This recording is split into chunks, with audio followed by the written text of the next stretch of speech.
భారత అంతరిక్ష పరిశోధన సంస్థ మరో మైలురాయి సాధించేందుకు సిద్ధమవుతుంది. ఇవాళ బ్లూ బర్డ్ బ్లాక్ 2 రాకెట్ ప్రయోగానికి రెడీ అయింది. ఉదయం 8:55 శ్రీహరికోటలో ఉన్న సతీష్ ధవన్ అంతరిక్ష కేంద్రం రెండో లాంచ్ ప్యాడ్ నుంచి LV-M3 M6 రాకెట్ ప్రయోగం జరగనుంది. ఈ మిషన్ ద్వారా అమెరికాకు చెందిన AST స్పేస్ మొబైల్ కంపెనీ రూపొందించిన బ్లూ బర్డ్ బ్లాక్ 2 ఉపగ్రహాన్ని భూమి నుంచి సుమారు 520 కిలోమీటర్ల ఎత్తులో ఉన్న లో ఎర్త్ ఆర్బిట్ లోకి ప్రవేశపెట్టనున్నారు.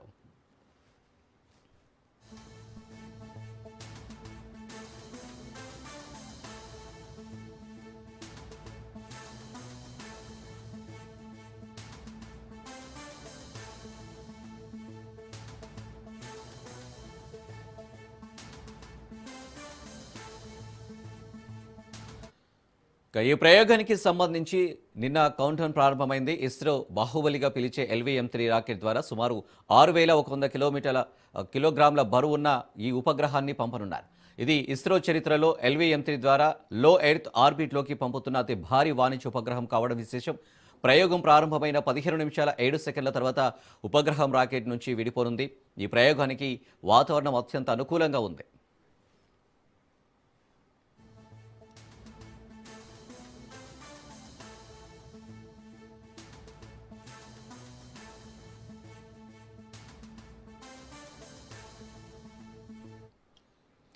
భారత అంతరిక్ష పరిశోధన సంస్థ మరో మైలురాయి సాధించేందుకు సిద్ధమవుతోంది.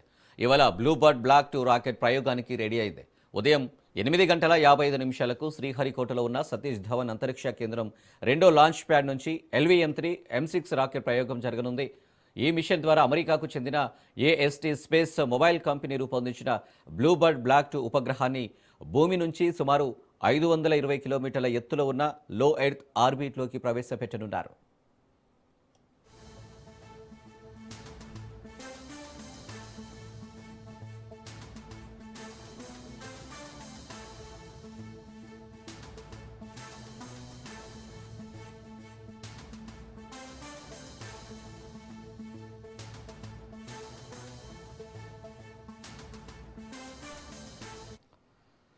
ఈ ప్రయోగానికి సంబంధించి నిన్న కౌంటౌన్ ప్రారంభమైంది. ఇస్రో బాహుబలిగా పిలిచే LV-M3 రాకెట్ ద్వారా సుమారు 6100 కిలోగ్రాముల బరువు ఉన్న ఈ ఉపగ్రహాన్ని పంపనున్నారు. ఇది ఇస్రో చరిత్రలో LV-M3 ద్వారా లో ఎర్త్ ఆర్బిట్లోకి పంపుతున్న అతి భారీ వాణిజ్య ఉపగ్రహం కావడం విశేషం. ప్రయోగం ప్రారంభమైన 15 నిమిషాల 7 సెకండ్ల తర్వాత ఉపగ్రహం రాకెట్ నుంచి విడిపోనుంది. ఈ ప్రయోగానికి వాతావరణం అత్యంత అనుకూలంగా ఉంది.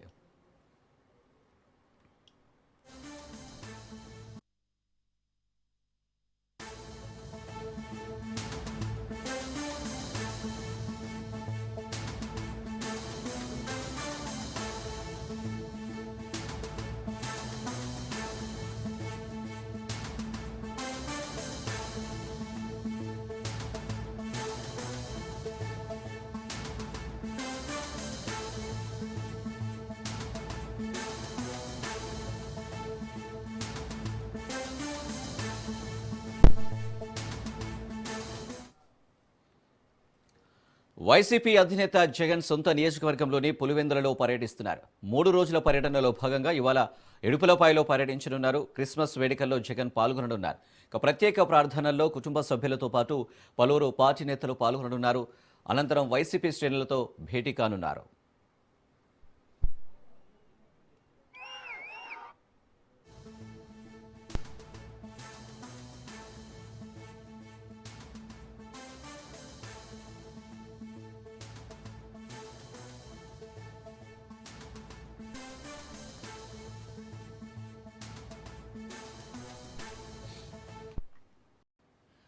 ఆధునిక పరిశోధనల కేంద్రంగా అమరావతి క్వాంటమ్ వ్యాలీ ఉంటుందని ఏపీ సీఎం చంద్రబాబు అన్నారు. ప్రస్తుతం అందరూ క్వాంటమ్ టెక్నాలజీ గురించి ఆలోచిస్తున్నారన్నారు. వేలాది మంది టెక్ విద్యార్థులతో సీఎం చంద్రబాబు ఆన్లైన్లో క్వాంటమ్ టాక్ నిర్వహించారు. క్యూబిట్, వైసర్ సంస్థలతో కలిసి ఈ కార్యక్రమాన్ని ఏర్పాటు చేశారు. క్వాంటమ్ ప్రోగ్రాంలో వివిధ అంశాలను ప్రెజెంటేషన్ ద్వారా విద్యార్థులకు సీఎం వివరించారు. To realize what is future. If you see here, we are all talking Silicon Valley. Anybody will have any new ideas, will go to Silicon Valley. That is a matured mechanism for mentoring venture capital and launching the company.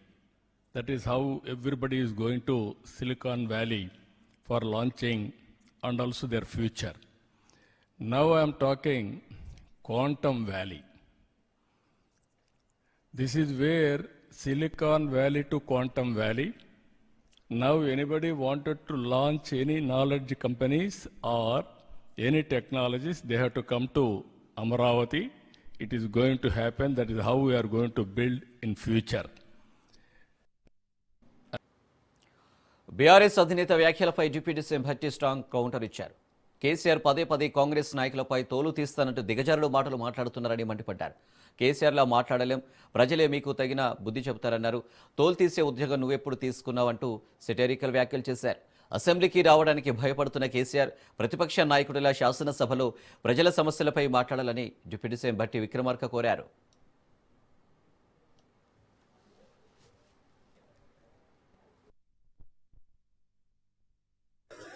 ఉచిత current వస్తా ఉంది, current department వాళ్ళు ఇస్తా ఉన్నారు. 200 యూనిట్ల వరకు ఉచిత current వస్తా ఉంది, కరెంట్ శాఖ ఇస్తా ఉందని. కరెంట్ శాఖ మీరు కట్టాల్సిన బిల్లుని మీ తరఫున రాష్ట్ర ప్రభుత్వంగా ఆర్థిక శాఖ నుంచి మేము డబ్బులు వాళ్ళకి కడతా ఉన్నాం కాబట్టి మీకు ఉచితంగా 2 వస్తా ఉంది. సో ఇది ప్రజల పక్షాన ప్రజాప్రభుత్వ ఇందిరమ్మ రాజ్యం తీసుకున్నటువంటి ఒక గొప్ప నిర్ణయం.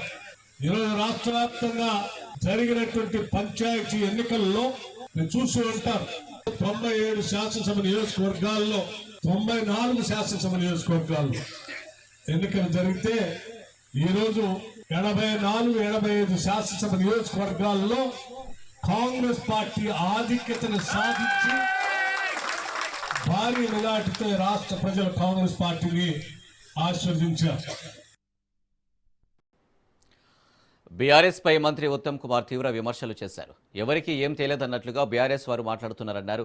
అన్ని విషయాలు ప్రజలకు తెలియాలనే తమ లక్ష్యమని, పాలమూరు రంగారెడ్డిపై బీఆర్ఎస్ ప్రభుత్వం ఖర్చు పెట్టింది కేవలం 27,000 కోట్లు మాత్రమేనన్నారు. కేటీఆర్, హరీష్ రావు అసత్యాలు చెప్పారని, 30,000 ఎకరాల భూమి ఇంకా సేకరించాల్సి ఉందన్నారు. చంద్రశేఖరరావు గారు మాజీ ముఖ్యమంత్రి పాలమూరు రంగారెడ్డి లిఫ్టిగేషన్ స్కీమ్ కి మేము 90% పనులు చేసినాము, వీళ్ళు తట్టెడు మట్టి ఎత్తలేదు, మేమేదో గొప్ప చేసినట్టుగా ఆయన మొదటి రోజు మాట్లాడిండు. మళ్ళా వారి అల్లుడు గారు మాట్లాడిండు. దానికి కొన్ని ఫ్యాక్ట్స్ అండ్ ఫిగర్స్ తో ఎంత అబద్ధాలు చెప్తుండ్రో దయచేసి మీరు గమనించాలి. తెలంగాణ ప్రజానీకానికి, తెలంగాణ రైతాంగాన్ని తెలవాలి. ప్రత్యేకంగా అతను పాలమూరు రంగారెడ్డి ప్రాజెక్ట్ మీద 27,000 కోట్లు ఖర్చు పెట్టి 1 ఎకరానికి కూడా ఆయకట్టు ఇవ్వలే.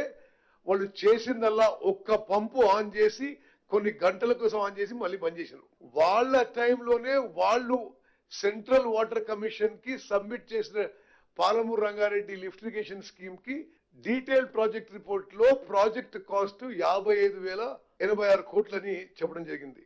మరి ఈ 55,000 కోట్లలో పూర్తి స్థాయిలో ఆయకట్టు కాలువలకి, డిస్ట్రిబ్యూటరీ ఛానల్స్, ల్యాండ్ అక్విజిషన్ కి, R&R కూడా ప్రొవిజన్ ఇవ్వలే. ఈ డిస్ట్రిబ్యూటరీ ఛానల్స్ కి, ల్యాండ్ అక్విజిషన్, R&R ఆ వర్క్ కలిపి ఈ DPR రివైజ్ కాస్ట్ లో 3,150 కోట్లు పెట్టిండ్రు. 30,000 ఎకరాల ల్యాండ్ అక్విజిషన్ ఇంకా చేయాల్సి ఉంది. ఆయన పెద్ద మనిషి అన్నాడు, తట్టెడు మట్టి ఎత్తలేదు, రూపాయి ఖర్చు పెట్టలేదని. మేము వచ్చిన తర్వాత ఈ 2 ఏళ్లలో 7,000 కోట్ల రూపాయలు ఈ పాలమూరు రంగారెడ్డి లిఫ్టిగేషన్ స్కీమ్స్ కి ఖర్చు పెట్టి. మానేరు వాగుపై నిర్మాణం చేపట్టిన చెక్ డ్యాం కూలిపోవడంపై విజిలెన్స్ విచారణ జరిపిస్తామన్నారు మంత్రి శ్రీధర్ బాబు. ఇక పెద్దపల్లి జిల్లా సోమనపల్లి శివార్లో మానేరు వాగుపై గత బీఆర్ఎస్ ప్రభుత్వ హయాంలో నిర్మాణం చేపట్టిన చెక్ డ్యాం వారం రోజుల క్రితం కూలిపోయింది. మంత్రి శ్రీధర్ బాబు చెక్ డ్యాంను అధికారులు, గ్రామస్తులతో కలిసి పరిశీలించారు. ఎలాంటి ప్రయోజనం లేకపోయినా గత ప్రభుత్వం కమిషన్ల కోసం అశాస్త్రీయంగా నిర్మాణం చేపట్టారన్నారు. నాణ్యత లేకుండా నిర్మాణం చేసిన చెక్ డ్యాం కూలిపోయిన విషయంలో విజిలెన్స్ విచారణ చేపడతామన్నారు.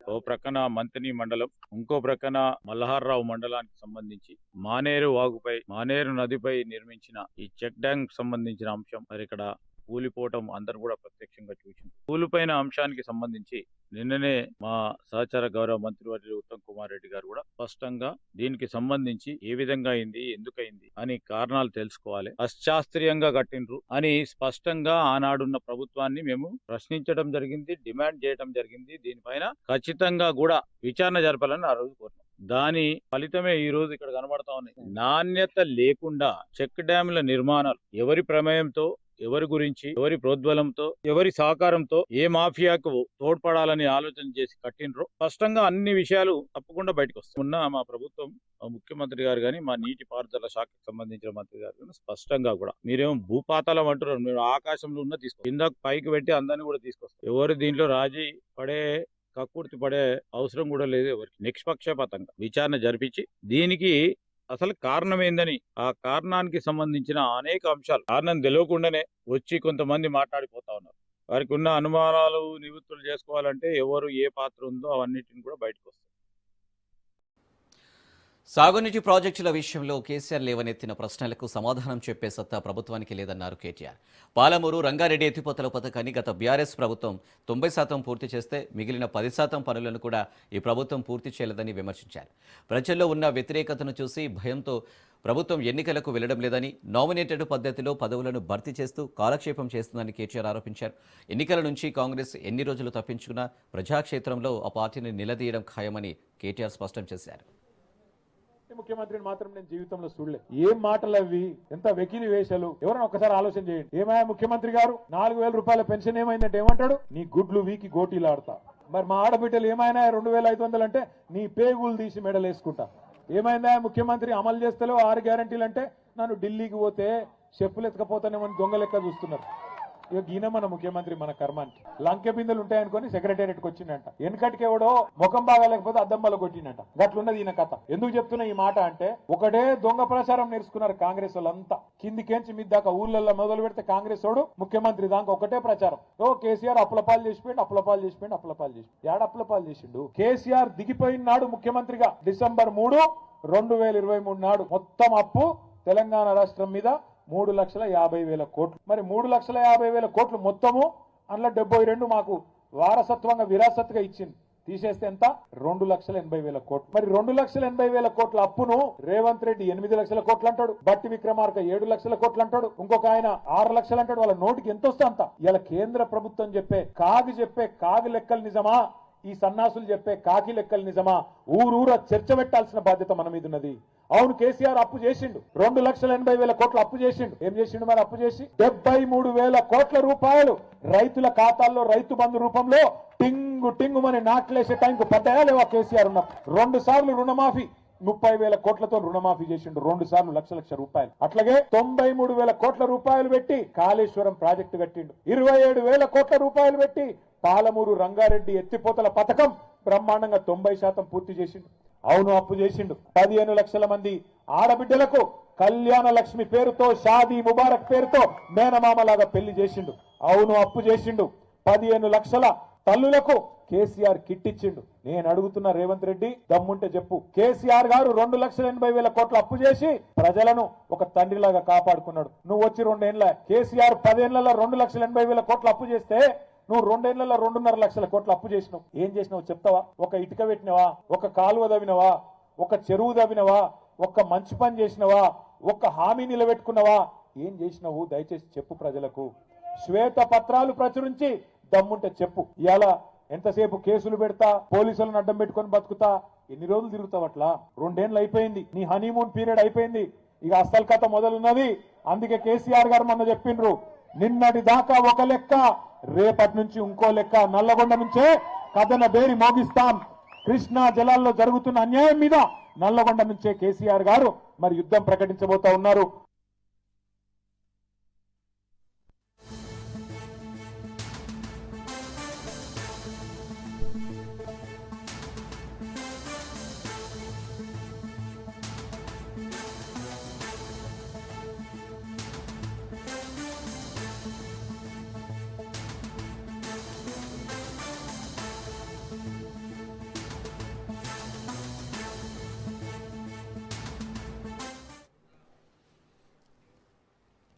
ఏపీ ప్రభుత్వం కీలక నిర్ణయం తీసుకుంది. రాష్ట్ర వ్యాప్తంగా ఈ నెలాఖరు నుంచి సమగ్ర కుటుంబ సర్వే నిర్వహించాలని ప్రభుత్వం నిర్ణయించింది.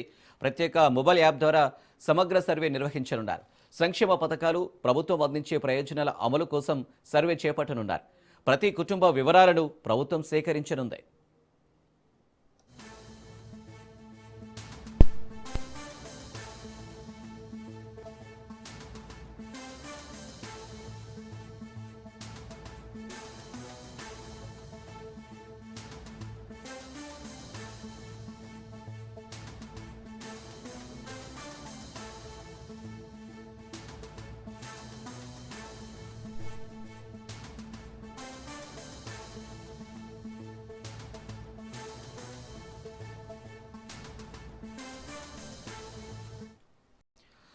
అన్నమయ్య జిల్లా రాయచోటి పట్టణంలో ఎంపీ మిథున్ రెడ్డి పర్యటించారు. రాష్ట్ర ప్రధాన కార్యదర్శి గడికోట శ్రీకాంత్ రెడ్డి, బేపారి మహమ్మద్ ఖాన్ పార్టీ శ్రేణులు ఘనస్వాగతం పలికారు. ఇక రాష్ట్ర వ్యాప్తంగా వైసీపీ నాయకులు అన్యాయంగా కేసులు ఎదుర్కొంటున్నారని మిథున్ రెడ్డి ఆవేదన వ్యక్తం చేశారు. గతంలో బీసీ నేత సిబ్యాల విజయభాస్కర్ పై జరిగిన దాడిని ఖండించారు. ఈ దాడులపై పోలీస్ శాఖ తూతూ మంత్రంగా చర్యలు తీసుకుందని, నిందితులపై కఠిన చర్యలు తీసుకోవాలని డిమాండ్ చేశారు. వైసీపీ అధికారంలోకి రాగానే దాడి చేసిన వారిపై పీడీ యాక్ట్ ప్రయోగించి నిందితులను కఠినంగా శిక్షిస్తామన్న ఎంపీ మిథున్ రెడ్డి, కూటమి ప్రభుత్వం చేస్తున్న అరాచకాలు, దాడులను చట్టపరంగా చర్యలు తీసుకుంటామని తెలిపారు.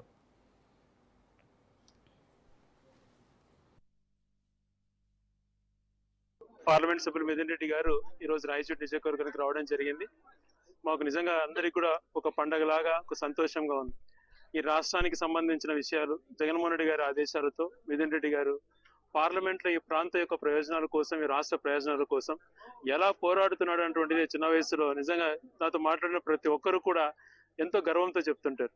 ఒక రాష్ట్రానికి సంబంధించినటువంటి ఎన్నికల్లో జరిగిన అవతవకల పైన కానీ, రైతుల సమస్యల పైన కానీ, ఈ ప్రాంతానికి సంబంధించినటువంటి రైల్వే లైన్ గురించి కానీ, ప్రతి అంశం పైన క్షుణ్ణంగా పార్లమెంట్ లో ఈ ప్రాంత ప్రజల యొక్క మనోభావాలు, ఈ రాష్ట్ర ప్రజల యొక్క మనోభావాలు, ముఖ్యంగా వైజాగ్ స్టీల్ ప్లాంట్ ఇలాంటి అంశాలని ఎంత సుదీర్ఘంగా ప్రస్తావించి మన్ననలు పొందారు. ఆ రకంగా మేమందరం కూడా ఆయనకు అన్ని రకాల తోడుగా ఉండాలి అని చెప్పి ఎల్లప్పుడూ కూడా తోడుగా ఉండాలనుకుంటున్నాం. అలాగే నియోజకవర్గ అభివృద్ధి కోసం రాయచోటి పట్టణానికి నేషనల్ హైవే, అదే విధంగా బైపాస్ అభివృద్ధి పనులు గాని, అదే విధంగా మదనపల్లి కనెక్టివిటీ గాని, అదే విధంగా పీలేరు కనెక్టివిటీ గాని, ఈ రోజు అభివృద్ధి కార్యక్రమాలు, అదే విధంగా మరీ ముఖ్యంగా ఈ పార్లమెంటు సెషన్ లో ఇప్పుడు ఏదైతే జరిగిన పార్లమెంట్ సెషన్ లో శ్రీకాంత్ రెడ్డి గారు లెటరు, అదే విధంగా ఆయన సూచనల మేరకు మంత్రిని కలవడం జరిగింది. రైల్వే మినిస్టర్ ఒకటే చెప్తా ఉన్నారు, కడప బెంగళూరు లైన్ మేము చేసేదానికి సిద్ధంగా ఉన్నాము. కానీ ఇక్కడ ఉండే రాష్ట్ర ప్రభుత్వము, ఇప్పుడు ఉండే చంద్రబాబు నాయుడు గారి ప్రభుత్వము మ్యాచింగ్ గ్రాంట్ ఇవ్వాలి, వాళ్ళు మ్యాచింగ్ గ్రాంట్ ఏమాత్రం మేము సహకరించడం లేదు, ఈ రోజు చేయడానికి కష్టంగా ఉంది అని చెప్పి ఆయన మాట్లాడడం జరిగింది. అవినీతిపై ఉక్కుపాదం మోపేందుకు ఏపీ ప్రభుత్వం చర్యలు చేపట్టింది. ఈ క్రమంలోనే ఏసీబీ అధికారులు రాష్ట్ర వ్యాప్తంగా పలుచోట్ల ఏకకాలంలో సోదాలు నిర్వహించారు. ప్రధానంగా రిజిస్ట్రేషన్ శాఖకు సంబంధించిన అధికారులపై అక్రమ సంపాదన ఆరోపణలు రావడంతో ఏసీబీ రంగంలోకి దిగింది. ఇక విజయనగరం, విశాఖ, ఎన్టీఆర్, సత్యసాయి జిల్లాలో ఏసీబీ అధికారులు ఆకస్మిక తనిఖీలు చేశారు. సబ్ రిజిస్టర్ కార్యాలయాలకు సంబంధించిన అధికారులు, ఉద్యోగులు, ప్రైవేటు వ్యక్తుల నివాసాల్లో ఈ సోదాలు కొనసాగాయి. ఇక సోదాల సమయంలో కీలక ఫైళ్లు, కంప్యూటర్ డేటా, లావాదేవీలకు సంబంధించిన రికార్డులను ఏసీబీ అధికారులు పరిశీలించినట్టు సమాచారం.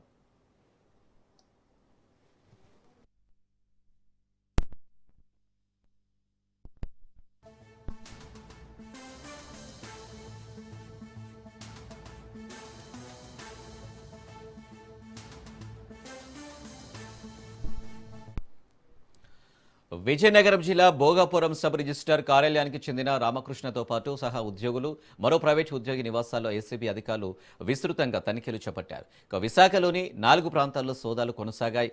పెందుర్తి సబ్ రిజిస్టర్ ఆఫీసులో ఉద్యోగుల ఇళ్లలో, ఎన్టీఆర్ జిల్లాలోని ఇబ్రహీంపట్నం సబ్ రిజిస్టర్ ఆఫీసులో తనిఖీలు చేశారు ఏసీబీ అధికారులు.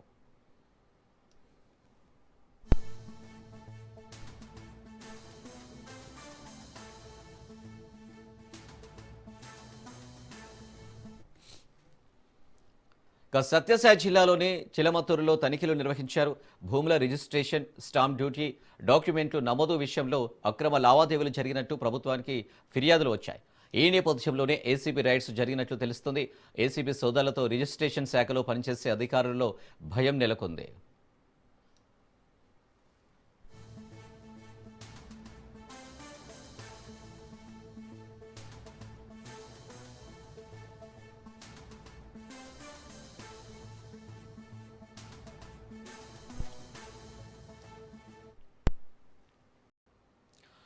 తెలంగాణ హైకోర్టులో గ్రూప్ 1 ఫలితాలపై దాఖలైన పిటిషన్లపై విచారణ జరిగింది. పిటిషనర్ల తరపు న్యాయవాదుల వాదనలు ముగిశాయి. ప్రతివాదుల తరపు న్యాయవాదులు రేపు తమ వాదనలు వినిపించనున్నారు.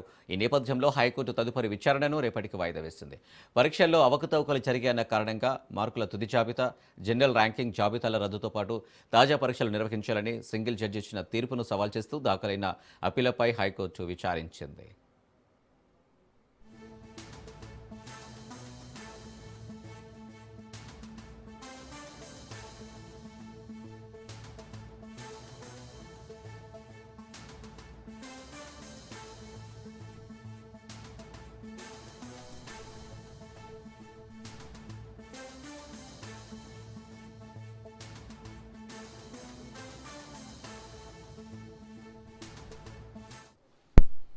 టాలీవుడ్ నటుడు శివాజీ వ్యాఖ్యలు పెను దుమారం సృష్టిస్తున్నాయి. ఆయన చిల్లర కామెంట్లపై మహిళా లోకం ఆగ్రహం వ్యక్తం చేస్తుంది. అటు మా అసోసియేషన్కు ఫిర్యాదు, ఇటు తెలంగాణ మహిళా కమిషన్ నోటీసులతో ఇష్యూ హీటెక్కింది.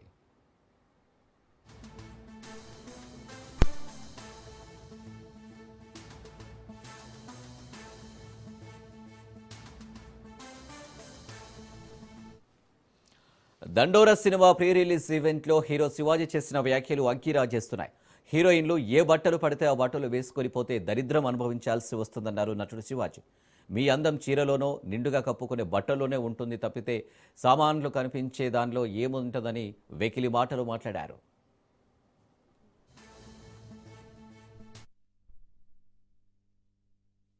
అమ్మాయిలు హీరోయిన్లు ఈ బట్టలు పెడితే వేసుకొని పోతే మనమే దరిద్రం అనుభవించాల్సి వస్తమ్మా. ఏమనుకోవద్దు, హీరోయిన్లు అందరూ మీరు అనుకున్నా నాకు పోయేది లేదు, లాగి పీకుతాం మనం, అది వేరే విషయం. మీరు అనుకున్నా నాకు పోయేది లేదు, లాగి పీకుతాం మనం, అది వేరే విషయం. మీ అందం చీరలోనో, మీ అందం నిండుగా కప్పుకునే బట్టల్లోనే ఉంటుంది తప్పితే సామాను కనపడే దాంట్లో ఏముండదమ్మా. సామాను కనపడే దాంట్లో ఏముండదమ్మా. సామాను కనపడే దాంట్లో ఏముండదమ్మా. చాలా మంది చూసినప్పుడు నవ్వుతూ అంటారు కానీ దేద్ర ఎలాంటి బట్టలు ఎందుకు వేసుకుని కాస్త మంచి వేసుకోవచ్చుగా, బాగుంటావు కదా అనే అనాలనిపిస్తుంది లోపల. అనలేము. అంటే మళ్ళీ స్త్రీ స్వాతంత్రం లేదా, స్వేచ్ఛ లేదు. స్త్రీ అంటే ప్రకృతి. ఎంత అందంగా ఉంటే అంత గౌరవం పెరిగిద్ది. ఈ ప్రకృతి అద్భుతంగా ఉంటది. అలాగే స్త్రీ, మా అమ్మ, గ్లామర్ అనేది ఒక దశ వరకే ఉండాలా. ఇంతవరకు ఉంటే పర్లా, అది ఇక్కడికి రాకూడదు. ఇంతవరకు ఉంటే పర్లా, అది ఇక్కడికి రాకూడదు. ఇంతవరకు ఉంటే పర్లా, అది ఇక్కడికి రాకూడదు. నేనేవాళ్ళే కానీ చెప్పడానికి మళ్ళీ అందరు రేపు పొద్దున పెద్ద పెద్ద వాళ్ళంతా బయలుదేరతారు, మాకు స్త్రీ స్వేచ్ఛ లేదు. స్వేచ్ఛ అనేది అదృష్టం. ఆ స్వేచ్ఛని కోల్పోవద్దు. మన గౌరవం ఎప్పుడు పెరుగుద్దంటే మన దేశ భాషల నుంచే మన గౌరవం పెరిగిద్ది. అందులో ప్రపంచ వేదికల మీదైనా సరే చీరగట్టుకున్న వాళ్ళకే విశ్వసుందర కిరీటాలు వచ్చినాయి. అమ్మాయిలు హీరోయిన్లు. సినీ ప్రముఖులతో పాటు మహిళా సంఘాల నేతలు, నెటిజన్స్ ఆయన వ్యాఖ్యలను తప్పుపడుతున్నారు. ఇలాంటి దుస్తులు ధరించాలో చెప్పాల్సిన అవసరం లేదంటూ ఘాటుగానే స్పందిస్తున్నారు. తప్పు డ్రెస్సింగ్లో లేదని చూసే చూపులోనే ఉందంటూ మండిపడుతున్నారు. సింగర్ చిన్మయ్ అయితే శివాజీని ఏకంగా పోకిరిలా హీరో అని విమర్శించారు. బూతు పదాలతో హీరోయిన్లకు అనవసరపు సలహాలు ఇచ్చిన శివాజీ ముందుగా జీన్స్, హుడీ ధరించకుండా ధోతి కట్టుకొని భారతీయ సాంప్రదాయాన్ని అనుసరించాలంటూ ఘాటుగానే కౌంటర్ ఇచ్చారు. యాంకర్ అనసూయ కూడా శివాజీ వ్యాఖ్యలను తప్పుపట్టారు. ఇది నా శరీరం, నీది కాదు అంటూ సోషల్ మీడియాలో పోస్ట్ పెట్టారు.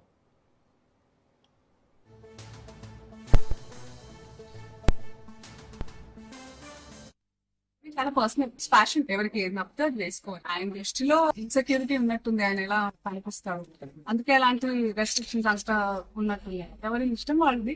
ఇప్పుడు ఆయన చెప్పినంత మాత్రాన మనందరం వింటామా, అది వాళ్ళకే ఉంటుంది. But I personally feel dressing అనేది ఇట్స్ సమ్వన్స్ పర్సనల్. తిండి, బట్ట ఇవన్నీ మనకు నచ్చినట్టే ఉన్నాయి. మన కంఫర్ట్, మన ఇష్టం. మీకు నచ్చకుండా నేను బలవంతంగా పప్పన్నం పెడితే మీకు బిర్యానీ కావాలని ఉంటుంది, అలాంటిది it's personal. It's unfortunate that ఆయన ఐ ఫీల్స్ అంటే నేను సింపథైజ్ చేస్తున్నాను ఆయన మీద. శివాజీ వ్యాఖ్యలు సామాజిక మాధ్యమాల్లో వైరల్ అవ్వడంతో పలువురు మహిళలు, నటీనటులు తీవ్రంగా స్పందిస్తున్నారు.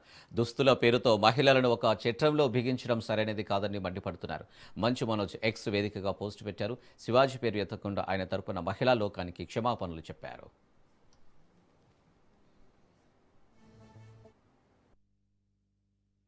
నిన్న సాయంత్రం దండోరా ప్రీ రిలీజ్ ఈవెంట్ లో హీరోయిన్స్ ఈ మధ్య కాలంలో వాళ్ళు ఇబ్బంది పడ్డ సందర్భంలో 4 మంచి మాటలు చెప్పాలని చెప్తూనే 2 అన్పార్లమెంటరీ వర్డ్స్ నేను యూజ్ చేయడం జరిగింది. డెఫినెట్ గా ఎవరికైనా వాళ్ళ మనోభావాలు దెబ్బతింటాయి. నేను మాట్లాడింది అమ్మాయిలందరినీ ఉద్దేశించి కాదు. హీరోయిన్స్ బయటకు వెళ్ళినప్పుడు బట్టలు జాగ్రత్తగా ఉంటే మీకు ఇబ్బంది ఉండదేమో మా అమ్మ అనే ఉద్దేశం తప్ప నేను ఎవరిని అవమానపరచాలని కాదు. బట్ ఏదైనా 2 అన్పార్లమెంటరీ వర్డ్స్ దొర్లినాయి. దానికి మై సిన్సియర్ అపాలజీస్.